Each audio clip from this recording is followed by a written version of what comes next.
ก็สบายดีเนาะมื้อนี้ก็มาพบกับนัทธนัทอีกแล้วอยู่ช่องคอนไซพีเอ็กมื้อนี้ก็เฮาสิไปสัมภาษณ์นักแสดงในเรื่องซีนเนาะซึ่งสิเป็นในใดนั้นไปเบิ่งกันเลยครับบทเป็นโจรปล้นใจเนาะฮู้ซึกในใดเนาะฮู้ซึกในใดอันที่ได้รับบทเป็นโจรก็ฮู้ซึกร้อนๆตัวเองเลยก็ถึกใจนางเอกหลายเนาะโอ้ถึกใจนางเอกอันคิดแต่กับนางเอกนี่ในเรื่องที่ชีวิตจริงบ่ได้คิดติมีหน่อยหนึ่งเนาะขอบใจอันแนะนำตัวเลยเนาะก็เป็นตัวประกอบเนาะอยู่ในน้ำได้หับบทเป็นผู้ถือสเลดเนาะนามสกุลบอกเนาะเพราะว่ามีคนก๊อปไลน์นามสกุลเดียวรู้สึกในใดเนาะที่ได้ร่วมงานกับหน่วย2เนาะโอ้รู้สึกว่าตื่นเต้นหลายเนาะเพราะตั้งแต่ปี1มาก็ยังบ่ทันได้ครับว่าได้เป็นถ่ายวิดีโอบ่หรือว่าถ่ายหนังเนาะนี่เป็นครั้งแรกเนาะถ้ามีโอกาสแบบว่าผู้กำกับเพิ่นยิบยืนอันบทพระเอกให้เฮาสินั้นสิบ่เฮาก็ต้องหับไว้เนาะเขาได้เป็นบทพระเอกเนาะหน้าตาเฮาก็ว่าเฮาซึ่งว่าเหมาะกับพระเอกล่ะแนะนำตัวเนาะแนะนำตัวนะสบายดีเนาะคอยซื้อเนี่ยเจ้าซื้อเป็นอย่างเนาะซื้อคำเด้ซื้อคำซื้อแท้ซื้อแ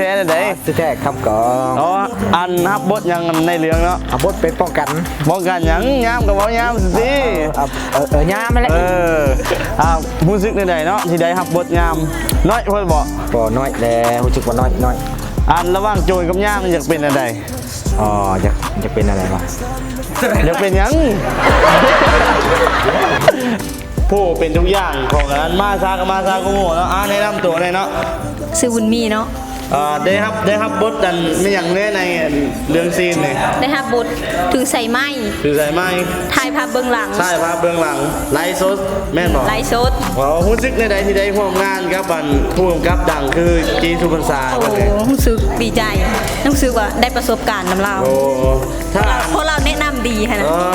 ถ้าผู้กำกับจีสุพรรณสาเขาเขียนบทละครเรื่องนึงขึ้นมาแล้วให้เจ้าเป็นนางเอกนี่เจ้าสิฮับไว้บอกเขียนบทเนี่ยบอกเขียนบทนางเอกเจ้าสิฮับไว้บอกเป็นนางเอกในหนังต่อไปของจีสุพรรณสาเนาะฮับได้โอ้คู่กับสุขสันต์ก่อนได้คู่เราก็คู่โอ้ว่าซึ้งนำตัวในนางเอกโดยชื่อสุวรรณนามสกุลเพราะธนัทสิคิดว่าเพราะธนัทจังมาเป็นนางเอกสะดอกรู้สึกในใดเนาะที่ได้รับบทเป็นนางเอกเนาะก็รู้สึกทั้งดีใจและก็เมื่อยใจเอาตัวดีใจด้วยอธิบายตัวดีใจ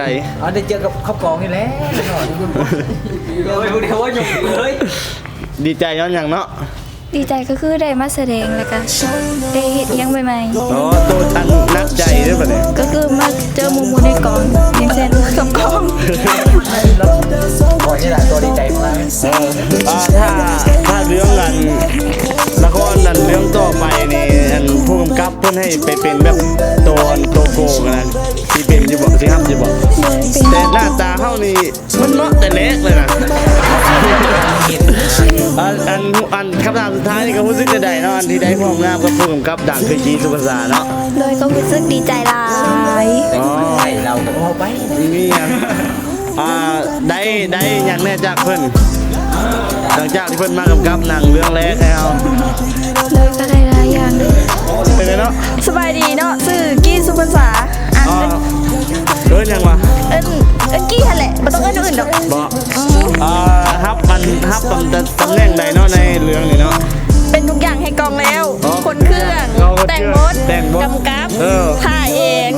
ถือไม้เองทุกอย่างเป็นทุกอย่างให้กองแล้วรู้สึกในใดเนาะได้ร่วมงานกับนักแสดงอย่างเช่นอัมชวนนะหรือว่าซอลสุก